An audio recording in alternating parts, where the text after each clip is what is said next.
رسالت کا اقرار کرنا پڑتا ہے، اور رسالت کے مقام و منصب کو سمجھتے ہوئے اور قبول کرتے ہوئے ہمیں اس جگہ پر پہنچنا پڑتا ہے جہاں پر رب کائنات کی ذات کا پہلا جو سب سے پہلا پہلو ہمارے سامنے آتا ہے وہ یہ ہے کہ وہ ما فوق الادراک ہے، وہ انسانی ظاہری اور باطنی تمام حواس کے مدرکات سے بلند ہے، اس کے کسی طور پر بھی نہ ظاہری نہ ہی باطنی ذرائع علم جو ہیں وہ اس کا احاطہ کرنے یا ادراک کرنے میں کسی بھی طور پر کامیاب نہیں ہو سکتے، اور وہ اس سے عاجز ہے۔ یعنی رب کی ذات وہ ہے جس تک اگر پہنچنا ہے تو سب سے پہلا کام یہ کرنا ہے کہ بارگاہ رسالت میں حاضری دینی ہے، اور پھر اس کی ذات کو ایسی ذات سمجھنا ہے جو ما فوق الادراک ہے۔ تیسرے نمبر پر ہمارے جو ہم نے تیسری بات سمجھی تھی وہ تیسرا کلمہ تھا پہلی آیہ مقدسہ کا، وہ اسم جلالت اللہ تھا، وہ اسم اللہ تعالیٰ نے یہاں پر استعمال فرمایا جو اس کا ذاتی ہے، یعنی رب کی ذات کی تمام جتنی اس کی صفات ہیں اور اس کی ذات سے متعلق جو بھی افعال ہیں، اس کی ذات کے بارے میں جو کچھ بھی ہے وہ سب کچھ اس کا ذاتی ہے، کسی اور کا وہ قطعاً محتاج نہیں ہے، وہ اپنا ہے اس کا، نہ اسے کسی نے عطا کیا ہے، نہ اس نے کسی سے لیا ہے، نہ وہ کسی اور کی بارگاہ میں جانے کا محتاج ہے، نہ کسی کی مدد اسے درکار ہے، نہ کسی کے فعل کا وہ محتاج ہے، نہ کسی کے عمل کا محتاج ہے، نہ کسی کے ماننے کا محتاج ہے، نہ کسی کے نہ ماننے کا محتاج ہے۔ چوتھے مقام پر ہم نے یہ سمجھا تھا کہ بارگاہ رسالت سے ہوتے ہوئے اسے ما فوق الادراک ماننے کے بعد اس کی ذات کے ساتھ ہر شے کو اس کا ذاتی سمجھتے ہوئے اسے کیا ماننا ہے؟ احد ماننا ہے، وہ ایک ہے۔ اب آ کر احدیت کو ماننا ہے، جب بارگاہ رسالت سے ہو کر اسے ما فوق الادراک سمجھتے ہوئے، مانتے ہوئے، تسلیم کرتے ہوئے، اس کی ہر شے کو اس کی ذات کے ساتھ منسوب سمجھتے ہوئے، اس کا ذاتی قرار دیتے ہوئے اسے ایک ماننا، یہ تھا پہلی آیت کا سارا مفہوم کہ اللہ تم ہے محبوب، آپ فرما دیجئے نا، انہیں بتا دیجئے کہ وہ اللہ وہ ہے جو ما فوق الادراک ہے اور احد ہے، اب اسے اسی طرح ماننا ہے۔ اس کے بعد دوسری آیہ مقدسہ کے اندر رب کائنات نے ہمیں اپنی ذات کے بارے میں بتایا، اے حبیب آپ انہیں مزید بتائیے کہ وہ اللہ، پہلی تو کیا اس کی صفت ہے کہ وہ احد ہے، دوسری کیا ہے؟ اللہ الصمد، وہ الصمد ہے، وہ بے نیاز ہے، اسے کسی کی احتیاج نہیں ہے، اسے کسی کی ضرورت نہیں ہے، اسے کسی کی نیاز مندی کی ضرورت نہیں ہے، اسے کسی کی مدد کی ضرورت نہیں ہے، وہ بے نیاز ہے۔ وہ کیا ہے؟ اللہ لا الہ الا هو الحی القیوم، اللہ کون سا ہے؟ اللہ وہ ہے جو ایک ہے، وہ حی ہے، وہ قیوم ہے، وہ ہمیشہ سے زندہ رہنے والا ہے، ہمیشہ قائم رہنے والا ہے، اسے نہ اپنے قیام میں نہ اپنی زندگی میں کسی دوسرے کی ضرورت ہے، نہ احتیاج ہے، وہ زندہ بھی خود ہے اور وہ قائم بذات ہے، وہ خود قائم ہے، اسے کسی اور نے قائم نہیں فرمایا، باقی سب کو وہ زندگی دیتا ہے، باقی سب کو وہ قائم فرماتا ہے، لیکن جسے چاہتا ہے زندگی دیتا ہے، جسے چاہتا ہے موت دے دیتا ہے، جسے چاہتا ہے قائم فرماتا ہے، جسے چاہتا ہے اس کے قیام کو رکوع میں بدلتا ہے، کبھی سجود میں بدلتا ہے، اور کبھی پھر اپنی بارگاہ میں واپس لے جاتا ہے، اسے زیر زمین پہنچا دیتا ہے، اور وہ نسیم منسیہ ہو جاتا ہے، وہ اس طرح ہو جاتا ہے جس طرح وہ بھولا ہوا ہوتا ہے۔ کتنے ہمارے جو دنیا میں آئے، ہماری آنکھوں کے سامنے آئے اور چلے گئے، بڑے بڑے نام تھے، بڑے بڑے نام تھے جو دنیا میں آئے، بڑے بڑے انہوں نے کام کیے، لیکن کام کرنے کے بعد جب دنیا سے گئے لوگوں نے انہیں بلا دیا. لیکن رب کی ذات وہ ہے جو اللہ الصمد، جو بے نیاز ہے. اور یاد رکھیے صفات اس کی ساری ذاتی ہیں، کسی کا محتاج، بندے سارے محتاج ہیں. اس نے بے شمار صفات اپنے بندوں کی طرف منسوخ فرمائی ہیں، کیونکہ وہ خود بھی سمیع ہے. مثال کے طور پر وہ خود سمیع ہے، اس نے اپنے بندوں کو بھی سمیع قرار دیا ہے. وہ خود بصیر ہے، اس نے اپنے بندوں کو بھی بصیر قرار دیا ہے.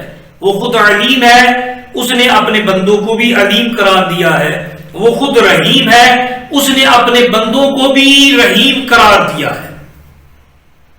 وہ خود کریم ہے، اس نے اپنے بندوں کو بھی کریم قرار دیا ہے. وہ خود ولی ہے، اس نے اپنے بندوں کو بھی ولی قرار دیا ہے. اور وہ خود اور بھی بہت سی صفات ہیں جو اس نے اپنی ذات کی طرف بھی منسوخ فرمائی ہے اور اپنے بندوں کی طرف بھی منسوخ فرمائی ہے. دو مثالیں ہم اس سے لے لیتے ہیں قرآنی آیات سے کہ اللہ تعالیٰ فرماتا ہے ان اللہ بالناس لرؤوف الرحیم، بے شک اللہ کیا ہے لوگوں پر رؤوف بھی ہے اور رحیم بھی ہے. دوسرے مقام پر رب خود فرماتا ہے لقد جاءکم رسول من انفسکم عزیز علیہ ما عنتم حریص علیکم بالمؤمنین رؤوف الرحیم. کہ وہ نبی کون ہے، وہ رسول کون ہے جو تمہارے پاس ہے، جو تمہیں میں سے ہے اور تمہارا مشقت میں پڑنا اس پر گراں گزرتا ہے، اور وہ مومنوں کے لیے رؤوف بھی ہے رحیم بھی ہے. وہ حریص ہے، تمہارے بارے میں بڑا حریص ہے، رؤوف بھی ہے رحیم بھی ہے. اب رب کی ذات بھی رؤوف بھی ہے، نبی صلی اللہ علیہ وسلم کی ذات بھی رؤوف ہے. رب کی ذات رحیم ہے، نبی کریم صلی اللہ علیہ وسلم کی ذات بھی رحیم ہے. لیکن فرق یہ ہے کہ اللہ الصمد، اللہ بے نیاز ہے، اللہ کسی کا محتاج نہیں ہے. اللہ کی ذات یہ صفات اس کی اپنی ہے، ذاتی ہے، اس نے کسی سے ادھار نہیں دی ہوئی، اسے کسی نے عطا نہیں کی. جبکہ نبی کریم صلی اللہ علیہ وسلم کو یہ صفات عطا کی گئی ہے، رب کائنات نے عطا فرمائی ہے. اور یہ کچھ ایک پروگرام پہلے میں نے عرض کیا تھا کہ رب کائنات کا جو کرم ہوتا ہے وہ تین اعتبار سے اس کی شان ظاہر ہوتی ہے. ایک ہے شان اختصاص، کہ وہ کچھ چیزیں اپنے لیے خاص کر لیتا ہے، کچھ کہیں پر اس کی شان اختصاص ظاہر ہوتی ہے اور کہیں پر اس کی شان اشتراک ظاہر ہوتی ہے.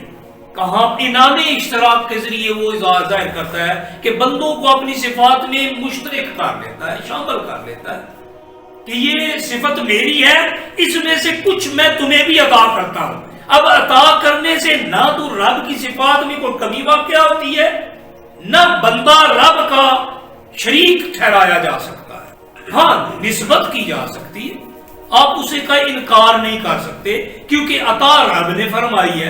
اور کہیں پر فیض انعکاس ہوتا ہے کہ منعکس ہو کر فیض آتا ہے، رب کائنات عطا فرماتا ہے. تو عرض کر رہا تھا کہ رب کائنات کی ذات کیا ہے، وہ صمد ہے. پھر اس نے فرمایا انہ هو السمیع البصیر، بے شک وہ سمیع بھی ہے وہ بصیر بھی ہے. وہ خود سمیع بھی ہے بصیر بھی ہے. دوسرے مقام پر وہ بندوں کے بارے میں فرماتا ہے فَجَعَلْنَاهُ سَمِيعًا بَصِيرًا، سورہ الدہر آیہ نمبر 76. رب کائنات ارشاد فرماتا ہے فَجَعَلْنَاهُ سَمِيعًا بَصِيرًا، ہم نے انسان کو سمیع بھی بنایا بصیر بھی بنایا. ادھر وہ فرماتا ہے انہ هو السمیع البصیر، بے شک وہ السمیع اور بصیر ہے. سورہ الاسراء آیہ نمبر 17 میں اپنے آپ کو سمیع اور بصیر قرار دیتا ہے. سورہ الدہر آیہ نمبر 76 میں وہ بندے کو سمیع اور بصیر قرار دیتا ہے.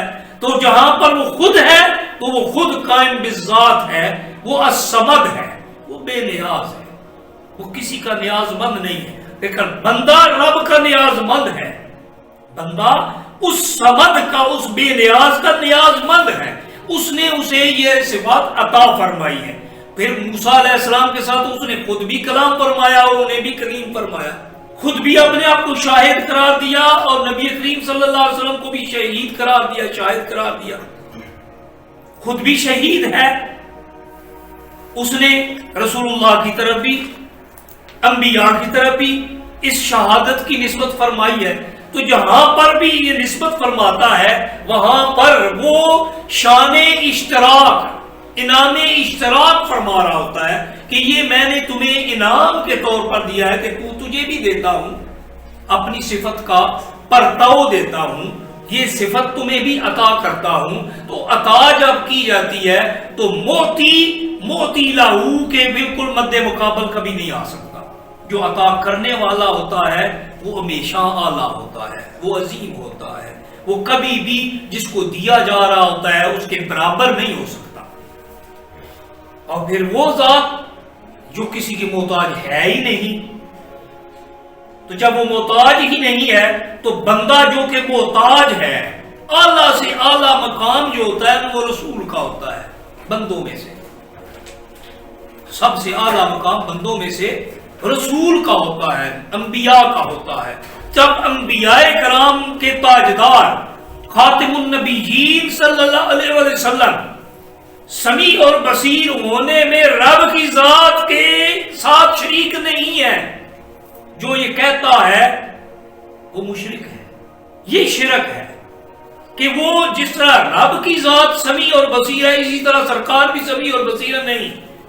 رب کی ذات ذاتی طور پر سمیع اور بصیر ہے، سرکار کی ذات اللہ کی عطا سے سمیع اور بصیر ہے.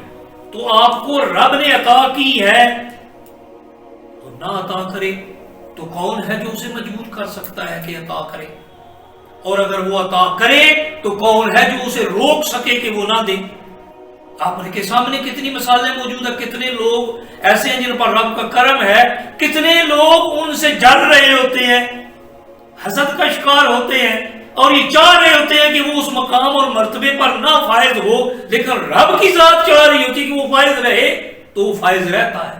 تو رب کی ذات کو کوئی بندہ مجبور نہیں کر سکتا. یہاں تک 2 آیات کی تکمیل ہوتی ہے. ہمارے 5 بنیادی باتیں یہاں تک کلیئر ہوتی ہیں.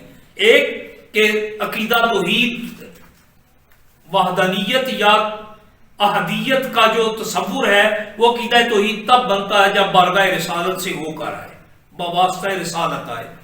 وہ فوق الادراک ہے، رب کی ذات ادراک سے بالا ہے، رب کی ذات کا سب کچھ اس کا ذاتی ہے، وہ احد ہے، وہ بے نیاز ہے. اب تیسری آیا پر آتے ہیں. رب کائنات فرماتا ہے لم یلد، نہ اس سے کوئی پیدا ہوا ہے. مطلب کیا؟ اس کی کوئی اولاد نہیں ہے، اس کی کوئی اولاد نہیں ہے. کیوں اولاد نہیں ہے؟ اب اگر ہم لاجیکلی اس پر بات کریں، لاجیکلی منطقی اس انداز سے بات کریں تو اگر اس کا بیٹا ہوتا، بفرض محال مان لے اس کی اولاد ہوتی، تو اولاد یا جو اولاد بھی خدا ہوتی، جیسا کہ ہم آج اس پر تھوڑا سا تفصیل میں بات کریں گے. اگر جیسا کہ بعد گروہوں نے اس کو مانا ہے، اگر اولاد ہوتی تو وہ بھی خدا ہوتی، اور اگر خدا ہوتی تو ابھی ہم نے کیا پہلی آیا کا آخری لفظ ہم نے کیا جملہ کیا سمجھا تھا؟ احد. قل هو اللہ احد. وہ کیا ہے؟ احد ہے، ایک ہے. اگر وہ خدا ہوتا تو احدیت کی نفی ہو جاتی. اگر اولاد ہوتی، اولاد ہے نہیں، لیکن اگر فرض محال مان لیا جائے اس کی اولاد ہے، جیسا کہ بعض گروہوں نے ایسا تسلیم کیا ہے اور اس پر قائم بھی ہے، ابھی تک قائم ہے. اگر تسلیم کر لیا جائے اس کی اولاد ہے تو پہلا مفروضہ یہ قائم ہوتا ہے کہ وہ بھی خدا ہوتا، خدائی میں شریک ہوتا. تو اگر وہ خدائی میں شریک ہوتا تو پھر احدیت کی نفی ہو جاتی جو کہ شرک ہے. اور اگر وہ خدا نہیں ہوتا تو یہ اس رب کی عظمت کے خلاف ہے کہ اس کی اولاد درجے میں کم تر ہو. اسی وجہ سے سرکار دو عالم صلی اللہ علیہ وسلم کے جو نرینہ اولاد تھی وہ بچپن میں ہی واپس لے لی گئی تھی، کیونکہ آپ خاتم النبیین ہیں، آپ انبیاء کے خاتم ہیں. پچھلے انبیاء کی اولاد بھی نبی تھی. مثال کے طور پر حضرت ابراہیم علیہ السلام کے 2 بیٹے، دونوں نبی، حضرت اسحاق علیہ السلام اور حضرت اسماعیل علیہ السلام. حضرت اسحاق علیہ السلام کے بیٹے یعقوب علیہ السلام نبی، حضرت یعقوب علیہ السلام کے بیٹے حضرت یوسف علیہ السلام نبی. اب یہ بنی اسرائیل کے انبیاء کا خاصہ تھا اور ان کے اندر یہ باقاعدہ طور پر موجود تھا، سنت چلی آ رہی تھی کہ انبیاء کا بیٹا بھی نبی ہو تو اگر سرکار کی نرینہ اولاد موجود ہوتی تو اسے بھی نبی نبوت کے مقام اور عہدے پر فائز ہونا چاہیے تھا. اس لیے سرکار چونکہ خاتم النبیین تھے اور ہیں، اسی لیے آپ کی نرینہ اولاد کو واپس لے لیا. اس لیے اللہ تعالیٰ کی احدیت کا یہ انکار لازم آتا ہے کہ اگر اس کی اولاد کو مانا جائے. اب قرآن میں سابقہ قوموں کے کچھ عقائد بیان کیے گئے. میں نے عرض کیا تھا کہ ہم اس پر تھوڑا سا تفصیل میں بات، زیادہ لمبی چوڑی تفصیل میں نہیں جائیں گے، مختصر رہتے ہوئے کہ اللہ تعالیٰ قرآن پاک کے اندر ارشاد فرماتا ہے سورہ زخرف آیت نمبر 15، 16 اور 17. ہم یہ 3 آیات ان کا ترجمہ پڑھیں گے. یہاں پر اللہ تعالیٰ نے 3 سٹیپ میں ایک بات سمجھانے کی ہمیں رب کائنات نے ارادہ فرمایا ہے، اور اس رب کائنات نے ہماری طرف اپنا کلام متوجہ فرمایا ہے. رب کائنات کیا فرماتا ہے؟ وَجَعَلُوا لَهُ مِنْ عِبَادِهِ جُزْءًا، اور انہوں نے بنا دیے ہیں من عبادہ جزءا، اللہ کے بندوں میں سے کچھ کو اس کا جز، اور انہوں نے اللہ کے بندوں میں سے اللہ کا کچھ کو جز بنا دیا ہے. ان الانسان لکفور مبین، بے شک انسان واضح طور پر ناشکرا ہے. یہ ناشکری ہے کہ بندہ کسی کو رب کی ذات کا جز قرار دے دے. اب اس کی وضاحت مزید آگے فرمائی. جز کیسے بنایا انہوں نے؟ جز ایسے بنایا. آیا نمبر 16 سورہ زخرف آیا نمبر 16 رب کائنات ارشاد فرماتا ہے اب اتخذ مما یخلق بنات، اب اتخذ مما یخلق بنات واصفاکم بالبنین. مشرکین کا عقیدہ، مشرکین مکہ کا یہ عقیدہ تھا کہ وہ کیا کہتے تھے کہ فرشتے اللہ کی بیٹیاں ہیں. نعوذ باللہ من ذالک. تو کیا وہ انہوں نے کہا، کیا وہ یہ کہہ رہے ہیں اتخذ مما یخلق بنات کہ اللہ نے اپنے لیے جو کچھ اللہ تعالیٰ نے جو کچھ تخلیق کیا ہے کہ اس نے اپنے لیے بیٹیاں چن لی ہیں. اتخذ چن لیا، بنائی ہیں. یخلق کو جو کچھ اس نے بنایا کہ اس میں سے اس نے اپنے لیے بیٹیاں بنائی ہیں. وَأَصْفَاكُمْ بِالْبَنِينَ، اور تمہیں چن دیے ہیں بیٹے. تمہارے لیے چناؤ تو بیٹوں کا کیا ہے، اور اپنے لیے اس نے بیٹیاں بنا لی ہیں. یہ تھا مشرکین کا عقیدہ. مزید وضاحت کی اگلی آیت میں آیا نمبر 17 رب کائنات ارشاد فرماتا ہے وَإِذَا بُشِّرَ أَحَدُهُمْ، جب ان میں سے کسی کو بشارت دی جاتی ہے. اب دیکھیں لفظ بڑا خوبصورت ہے. ہمارے ہاں بھی یہ بعض اوقات یہ غلط بات ذہن میں آ جاتی ہے، لیکن یہ ذرا غور کیجئے گا. سورہ زخرف آیت نمبر 17 رب کائنات کیا ارشاد فرماتا ہے اذا بشر احدهم، جب ان میں سے کسی کو بشارت دی جاتی ہے، خوشخبری سنائی جاتی ہے. بما ضرب للرحمن، جو کچھ انہوں نے رب کے لیے بیان کیا ہوا ہے نا، اسی کی جو کچھ وہ رحمان کے لیے بیان کرتے ہیں نا، وہی اسی کی خوشخبری اگر انہیں دی جائے. کیا انہوں نے رب کے لیے بیان فرمائی تھی؟ بیٹیاں. تو رب کے لیے تو بیٹیاں بیان کرتے ہو، تو جب انہیں بیٹیوں کی خوشخبری دی جاتی ہے، مطلب جو کچھ رب کے لیے وہ مخصوص کرتے ہیں، جب اسی کی خبر، اسی کی خوشخبری انہیں دی جاتی ہے خوشخبری. بیٹی کی خبر کیا ہے خوشخبری. اسی لیے تو بشارت کا لفظ استعمال ہوا. ظل وجہہ وہو کظیم، ان کا چہرہ سیاہ پڑ جاتا ہے اور وہ اس پر ناراضگی کا اظہار کر رہے ہوتے ہیں. ان کا چہرہ سیاہ پڑ جاتا ہے. پھر سورہ النحل آیا نمبر 58 اور 59 میں مزید وضاحت کر دی کہ کس چیز کی خوشخبری دی جاتی ہے. یہاں پر یہ واضح نہیں تھا، صرف بتایا گیا جو رحمان کی طرف منسوب کرتے ہیں اسی کی انہیں خوشخبری دی جائے تو وہ اس پر ان کا چہرہ سیاہ پڑ جاتا ہے. تو کس چیز کی خوشخبری دی جاتی تھی؟ اذا بشر احدهم بالانثى، جب ان میں سے کسی کو بیٹی کی خوشخبری دی جاتی ہے. ظل وجہہ مسودا وہو کظیم، وہ اس کا چہرہ سیاہ پڑ جاتا ہے اور ناراضگی کا اظہار کر رہا ہوتا ہے. یتوارا من القوم، اور وہ اپنی قوم سے چھپ رہا ہوتا ہے، وہ اپنی قوم سے چھپ رہا ہوتا ہے. من سوء، اس برائی کی وجہ سے، اس کو برا سمجھتے ہوئے. اس چیز کو بیٹی کی آمد کو برا سمجھتے ہوئے، اسے اچھا نہ سمجھتے ہوئے وہ اپنی قوم سے چھپ رہا ہوتا ہے۔ ما بشر بہی، جو اسے خوشخبری دی گئی ہے نا، اس کو برا سمجھتے ہوئے، ہے خوشخبری لیکن وہ اسے کیا سمجھ رہا ہے؟ سو، برا، اس کو برا، اس خوشخبری کو برا سمجھتے ہوئے وہ اپنی قوم سے چھپ رہا ہوتا ہے۔ یمسکو علی ہون، اور اس کا ارادہ کیا ہوتا ہے کہ یا تو اسے ذلت کے ساتھ روک لے گا، زندہ رکھے گا، اپنی ذلت سمجھتے ہوئے بیٹی کو پالے گا، اسے اپنی ذلت کا معیار سمجھتے ہوئے اسے زندہ رکھے گا، ام یدسہ فی التراب، یا اسے مٹی کے اندر دفن کر دے گا۔ دو کام میں سے کوئی کام اپنے لیے پھر وہ ارادہ کرتا ہے، یا ذلت کے ساتھ اسے زندہ رکھتا ہے یا اسے مٹی کے حوالے کرتا ہے۔ الا ساء ما یحکمون، رب نے خود فیصلہ فرما دیا، خبردار، وہ کتنا برا حکم لگاتے ہو تم، کتنا برا وہ حکم لگاتے ہیں کہ بیٹی کی آمد جو کہ خوشخبری کا باعث تھی اسے بری خبر قرار دیتے ہو، یہ اسے اپنے لیے ذلت اور رسوائی کا سامنا محسوس کرتے ہو ذریعہ، حالانکہ وہ تمہاری ذلت کے لیے کا باعث تو نہیں ہے، تمہاری رسوائی کا باعث تو نہیں ہے۔ اس لیے اب تم نے اپنے لیے تو بیٹیاں ناپسند کی ہیں۔ اب رب کیا فرما رہا ہے مشرکین کو مخاطب کر کے کہ تم اپنے لیے تو بیٹیوں کو برا سمجھتے ہو اور رب کو کہتے ہو کہ فرشتے اس کی بیٹیاں ہیں۔ اللہ کے لیے بیٹیاں، اپنے لیے بیٹے، اس چیز کا انکار کرتے ہوئے، اس چیز سے روکتے ہوئے رب کائنات فرما اللہ میاں دے، اس کی کوئی اولاد نہیں ہے، اس کی نہ بیٹی ہے نہ بیٹا ہے، جیسا کہ قالت الیہود عزیر ابن اللہ، سورہ توبہ آیہ نمبر 30، رب کائنات ارشاد فرماتا ہے اور قالت الیہود عزیر ابن اللہ، یہودی کیا کہتے ہیں؟ عزیر علیہ السلام اللہ کے بیٹے ہیں۔ وقالت النصارى المسیح ابن اللہ، عیسائی کیا کہتے ہیں؟ مسیح اللہ کے بیٹے ہیں۔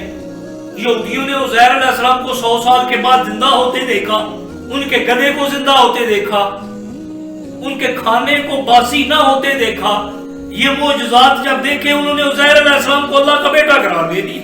عیسیٰ علیہ السلام کو ماں کی گود میں بولتے دیکھا، مادر ذات اندھوں کو بینا کرتے اللہ کے حکم سے دیکھا، مردوں کو اللہ کے حکم سے زندہ کرتے دیکھا، برس کے مریضوں کو اللہ کے حکم سے صرف ہاتھ مس کرنے سے صحت یاب کرتے دیکھا۔ جب یہ تمام معجزات دیکھے انہوں نے بھی کہنا شروع کر دیا کہ عیسیٰ اللہ کے بیٹے ہیں، نعوذ باللہ من ذالک۔ تو یہود کیا کہتے تھے؟ عزیر علیہ السلام اللہ کے بیٹے۔ عیسائی کیا کہتے تھے؟ عیسیٰ علیہ السلام اللہ کے بیٹے۔ رب کائنات فرماتا ہے لا یلد، اس کی کوئی اولاد نہیں ہے۔ تم اس کو کبھی بیٹیاں، فرشتوں کو اس کی بیٹیاں قرار دیتے ہو، کبھی عزیر علیہ السلام کو اس کا بیٹا قرار دیتے ہو، کبھی عیسیٰ علیہ السلام کو اس کا بیٹا قرار دیتے ہو، نعوذ باللہ من ذالک، اللہ تعالیٰ ہمیں اس سے پناہ دے۔ تو رب کیا ہے؟ لم یلد، اس کی کوئی اولاد نہیں ہے۔ قل ان کان، اور اپنے نبی کی زبانی ہمیں بتا دیا کیا؟ سورہ زخرف آیت نمبر 81، رب کائنات ارشاد قل، آپ فرما دیجئے ان کان للرحمن ولد، اگر اس رحمان کے لیے کوئی بیٹا ہوتا، اگر اللہ کا کوئی بیٹا ہوتا، اس کی کوئی اولاد ہوتی، فانا اول العابدین، تو میں اس کی تم سے پہلے عبادت کرنے والا ہوتا۔ تو سب سے پہلے عبادت کرنے والا کون ہوتا؟ میں خود ہوتا۔ تو چونکہ ہے نہیں، نہ فرشتے اس کی بیٹیاں ہیں، نہ عزیر علیہ السلام اس کے بیٹے ہیں، نہ عیسیٰ علیہ السلام اس کے بیٹے ہیں، تو گویا سرکار دو عالم صلی اللہ علیہ وسلم کی زبانی رب کائنات سورہ زخرف کی انہی آیات کے جب یہ مضمون تکمیل کب تک پہنچتا ہے، یہاں پر یہ عقیدہ تثلیث کی نفی کی جا رہی ہے، فرشتوں کو رب کی بیٹیوں کی نفی کی جا رہی ہے، قرار دینے کی نفی کی جا رہی ہے، جہاں یہ مضمون مکمل ہوتا ہے وہاں رب کائنات اپنے حبیب کی زبانی ہمیں بتا رہا ہے کہ حبیب آپ انہیں بتاؤ نا ذرا کہ اگر اللہ کا بیٹا ہوتا تو میں خود اس کی عبادت کرنے والا ہوتا۔ اس لیے یہ نہیں بلکہ تم کہا کرو، کیا کہا کرو؟ سورہ الانعام آیہ نمبر 162-63 رب کائنات فرماتا ہے قل ان صلاتی و نسکی و محیای و مماتی للہ رب العالمین لا شریک لہ وبذالک امرت وانا اول المسلمین۔ یہ ہے عقیدہ توحید، یہ ہے لم یلد کی تفسیر۔ کیا اللہ کے حبیب کی زبانی اللہ تعالیٰ خود فرما رہا ہے، حبیب انہیں بتاؤ نا ذرا، ان صلاتی بے شک میری نمازیں، نسک کی میرے تمام مناسک، تمام عبادت کے طریقے، ومحیایا میری زندگی بھی، ومماتی میری موت بھی، للہ اس اللہ کے لیے ہے، رب العالمین جو عالمین کا رب ہے، لا شریک لہ اس کے ساتھ کوئی شریک نہیں ہے، نہ بیٹیاں ہیں اس کی نہ اس کے بیٹے ہیں، لا شریک لہ، لم یلد ہے وہ، بذالک امرت تو اسی کا مجھے حکم دیا گیا ہے، وانا اول المسلمین اور میں سب سے پہلے تسلیم کرنے والا ہوں۔ تو لم یلد کیا ہے؟ اللہ کی ذات کی کوئی اولاد نہیں ہے، لیکن یاد رکھیے اس کا کوئی جز نہیں ہے، اس کا بیٹا بھی کوئی نہیں ہے، لیکن اس کے نور سے جس کو تخلیق کیا جاتا ہے اس کو اس کے ساتھ شریک نہیں ٹھہرایا جا سکتا۔ جزو ہونا اور بیٹا ہونا اور ہے، اور اس کے نور سے کسی کے نور کو تخلیق کرنا یہ اور چیز ہے۔ تخلیق کا پتہ چلا، تخلیق مختلف اعتبار سے ہوتی ہے۔ ایک تخلیق جزو کے طور پر ہوتی ہے، جسم کے حصے کے طور پر، جیسے کہ ہماری اولادیں ہمارے جسم کا حصہ ہے اور حصہ قرار دیا جاتا ہے۔ اور کچھ تخلیقیں وہ ہیں جہاں پر جزو نہیں ہوتا، صرف فیض انعکاس ہوتا ہے، صرف فیض انعکاس ہوتا ہے۔ اسی لیے رب کائنات نے کہ حبیب صلی اللہ علیہ وسلم نے ارشاد فرمایا، یا جابر ان اللہ خلق قبل الاشیاء نور نبی کا من نور، ہے جابر اللہ تعالیٰ نے تمام اشیاء سے پہلے تیرے نبی کے نور کو اپنے نور سے تخلیق کیا۔ ترجمہ مولانا اشرف علی تھانوی نشر الطیب، مولانا اشرف علی تھانوی نشر الطیب کے شروع میں یہی حدیث پاک نقل کر کے بیان فرماتے ہیں کہ اس کا معنی کیا ہے کہ ہے نبی تیرے نبی کے نور کو اپنے نور کے براہ راست فیض کے پرتو سے پیدا فرمایا ہے۔ اب یہاں نور کا رب کی نور سے تخلیق ہونا یہ رب کا جزو ہونا نہیں ہے، اور جو جزو مانتا ہے وہ شرک کرتا ہے۔ رب کی ذات صفات جزو اجزاء ہونے سے پاک ہے، مبرہ ہے، ان کے جزو نہیں ہوا کرتے کہ اس کے ٹکڑے ٹکڑے ہو گئے اور مختلف حصوں میں بانٹ دیا جائے نا۔ رب کی ذات اپنے فیض سے مختلف چیزوں کو، مختلف صفات کے فیض سے مختلف ذاتوں کو فیض عطا کرتا ہے، ذات عطا کرتی ہے، اور جہاں چاہے عطا کرتی ہے۔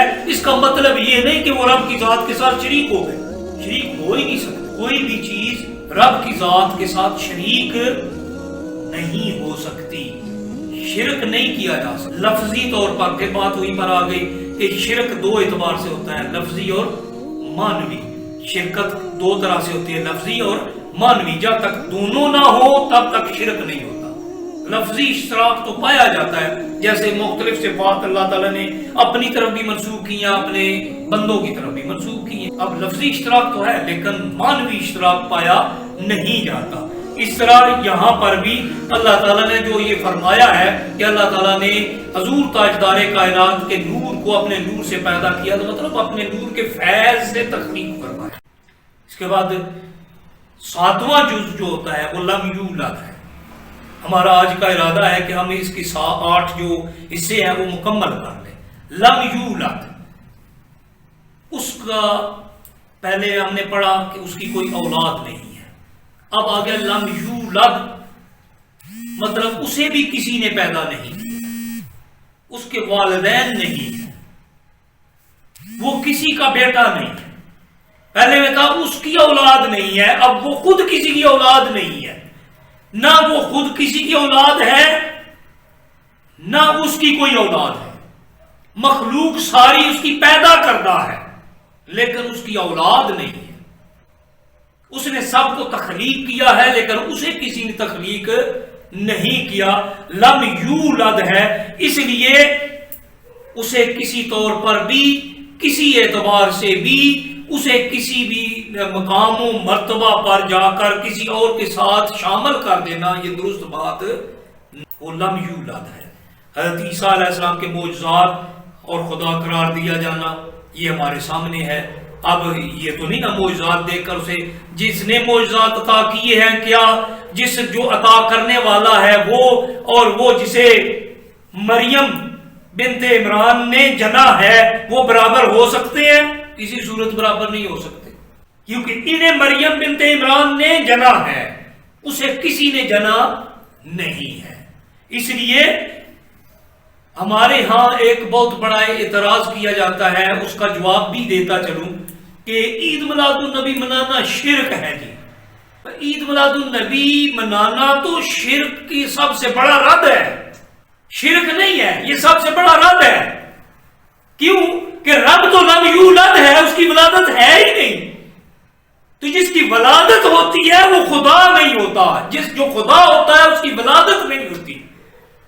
تو مطلب سرکار کا میلاد منانا، آپ کا یوم ولادت منانا یہ تو شرک کی نفی ہے، یہ تو بدرجہ اعلیٰ توحید کا اعلان ہے کہ ہم اللہ کے اس کرم پر اس کا شکر ادا کرنے کے لیے سرکار کی آمد کا میلاد منا رہے ہیں، آپ کی ولادت کا دن منا رہے ہیں، رب نے کرم فرمایا ہے۔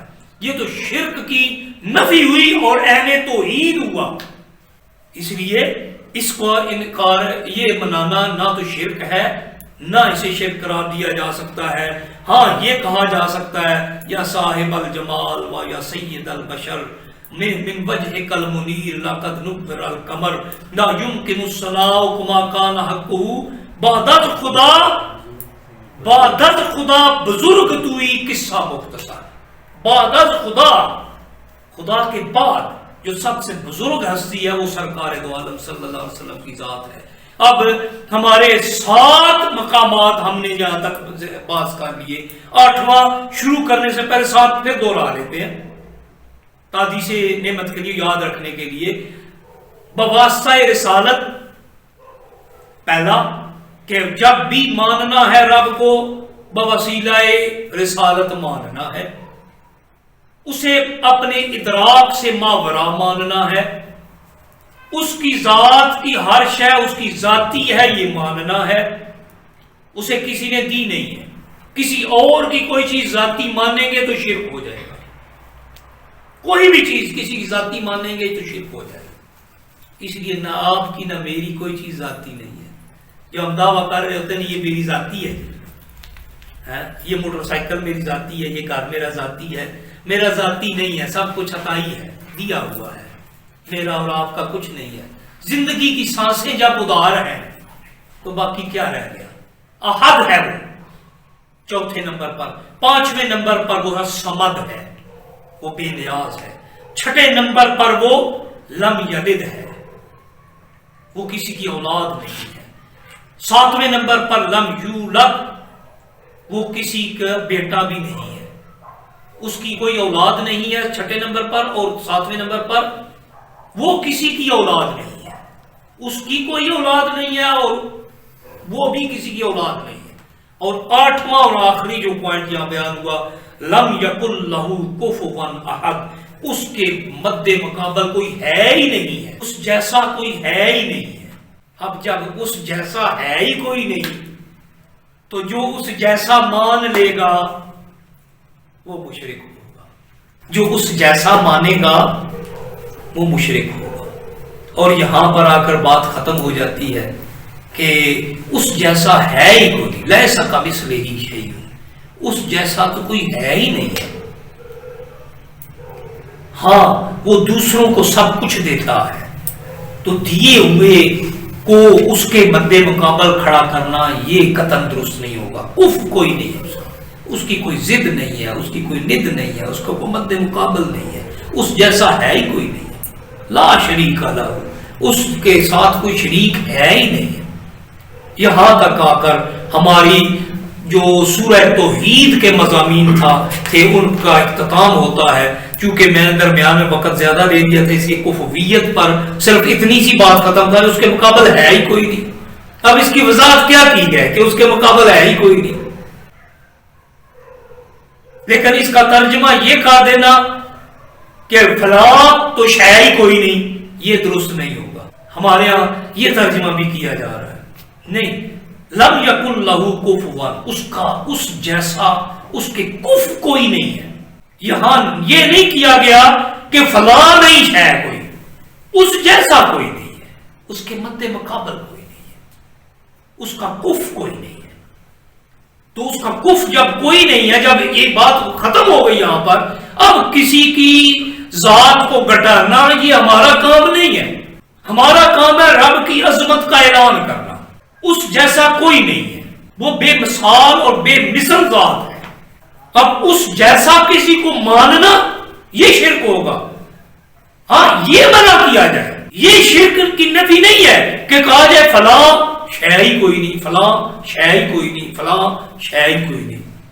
نہیں، یہ شرک کی نفی نہیں ہے. شرک کی نفی یہ ہے کہ کہا جائے اس جیسا کوئی نہیں ہے. دیکھو رب خود فرما سکتا تھا نا کہ اللہ احد، آپ اسی سے سمجھ لیں. رب فرما سکتا تھا نا کہ اللہ احد. اتنا بھی جملہ علماء کرام تشریف فرمائے، یہ جملہ بھی ٹھیک ہے، اللہ احد، اللہ ایک ہے. هو اللہ احد، وہ اللہ ایک ہے، یہ بھی جملہ ٹھیک ہے. قل هو اللہ احد کیوں فرمایا؟ کیوں فرمایا رب نے؟ یہ بھی ایک محبت کا انداز ہے کہ بھئی اپنی ذات کا، اپنی وحدانیت کا رب نے اعلان بھی زبان رسالت سے کروایا. ہمیں بتایا جا رہا ہے کہ کبھی بھی کوئی چیز بھی اپنی ذات کی طرف منسوب نہ کرو. اس وقت بندہ جہالت کی پہلی سیڑھی پر قدم رکھ لیتا ہے، جہالت کی پہلی سیڑھی پر قدم رکھ لیتا ہے جب وہ اپنے علم کا پہلا اعلان کرتا ہے. یہ اس کی جہالت کی سیڑھی کا پہلا قدم ہے جب وہ اپنے علم کا اظہار کرتا ہے. اور جو اپنی جہالت کا اقرار کرتا ہے یہ علم کا پہلا درجہ ہے. مجھے علم ہو گئی، ناقص علم، ہم ہیں ہی ناقص. کون ہے پاگل؟ کوئی ہے دعویٰ کرنے والا؟ ہے ہی ناقص. ایک ناقص دوسرے ناقص کے کیا نقص نکالے گا؟ کیا نقص نکالے گا؟ ہے ہی جو کمزور، وہ دوسرے کی کمزوری کا کیا اعلان کرے گا؟ ہے ہی جو عیبدار، وہ دوسرے کے عیبوں کو کیا نکالے گا؟ کیا دکھائے گا؟ کیوں دکھائے گا؟ سرکار کا فرمانا المومن مرآۃ المومن، مومن مومن کا آئینہ ہے. مطلب وہ آئینے میں اپنی شکل دیکھتا ہے اور شکل دیکھ کر اس میں عیب نکالتا ہے. تو کیا کر رہا ہوتا ہے؟ اپنے عیب نکال رہا. وہ سرکار کی بارگاہ میں آخری بات عرض کر کے جاؤں گا. سرکار کی بارگاہ میں ابو جہل آیا، بڑی مشہور روایت ہے. ابو جہل آیا اور آ کر اس نے طرح طرح کی غلط باتیں کی، آپ کی طرف غلط باتیں منسوخ کی. سرکار نے جواب میں ارشاد فرمایا کہ صدقتا، تو نے سچ کہا. چلا گیا تو حضرت بکر صدیق آ گئے، محبت نے جوش مارا، فرمایا عرض کی یا رسول اللہ آپ جیسا تو ہے ہی کوئی نہیں، آپ جیسا تو ہے ہی کوئی نہیں. تو آپ نے فرمایا صدقتا، شان بیان کی، آپ کی توصیف کی، مدح کی، اچھائیاں بیان کی، آپ کے اوصاف بیان کیے. آپ نے فرمایا صدقتا. تو عمر فاروق رضی اللہ تعالیٰ عنہ یا کسی اور صحابی نے عرض کی یا رسول اللہ سچ کس نے بولا؟ ابو جہل نے بھی بکواس کیے، آپ نے اسے بھی کہا تو سچا ہے. ابو بکر کو نے اوصاف بیان کی، آپ نے کہا آپ تو بھی سچا ہے. سچا کون ہے؟ آپ دونوں سچے ہیں، میں تو آئینہ ہوں. ابو جہل آیا، اس نے اپنی شکل دیکھی، اسے اپنی شکل کے کوڑ نظر آئے، اپنی شکل کی کمزوریاں نظر آئیں، اپنے عیب نظر آئے، اپنے نقائص نظر آئے. اس نے اپنے نقائص بیان کیے، کہا تو سچ کہہ رہا ہے، جو کچھ کہہ رہا ہے اپنے کو دیکھ کر کہہ رہا ہے. ابو بکر آیا، وہ اچھا تھا، خود اچھا تھا، سچا تھا، اچھا تھا. صدیق جو تھا اس نے وہ کہا جو اس نے کے اندر تھا. اس نے اپنی شکل دیکھی، اپنے اوصاف دیکھے، اس نے انہیں اچھا کہا. میں نے کہا تو نے بھی سچ کہا. اس لیے اگر کوئی آپ کو برا بلا کہے نا، آپ کے کسی عمل کو غلط قرار دے، آپ کا سچ کہہ رہا ہے تو سچ کہتا ہے. ہم تو بحث شروع کر دیتے ہیں، ہم تو شروع ہو جاتے ہیں آگے سے، تیری ایسی کی تیسی، تو کیسے سچا ہے. اسے اس کا اپنا آپ دکھانا شروع کر دیتے ہیں. اصل میں اسے اپنا آپ نہیں دکھا رہے ہوتے، ہم اپنا آپ دیکھ رہے ہوتے ہیں۔ کبھی سرکار کی بارگاہ میں سے کوئی بندہ ثابت کر دے کہ سرکار نے کسی کی برائیاں بیان فرمائی ہیں۔ آپ نے ابھی بیان کیا نا، ابو جہل کو بھی کہا کہ صدقت، تو نے سچ کہا۔ کبھی سرکار نے کسی کو برا بلا کہا، کبھی سرکار نے کسی کو جھڑکا ہو۔ حضرت انس بن مالک 10 سال تک سرکار کی بارگاہ میں رہے۔ آپ فرماتے ہیں مجھے کبھی سرکار نے نہ نہیں کہا، نہ کبھی کسی کی بات پر منع فرمایا۔ ذرا سوچئے گا۔ اس لیے ہم عیوب مت نکالیں، نقائص نہ نکالیں، ہم فضائل بیان کریں۔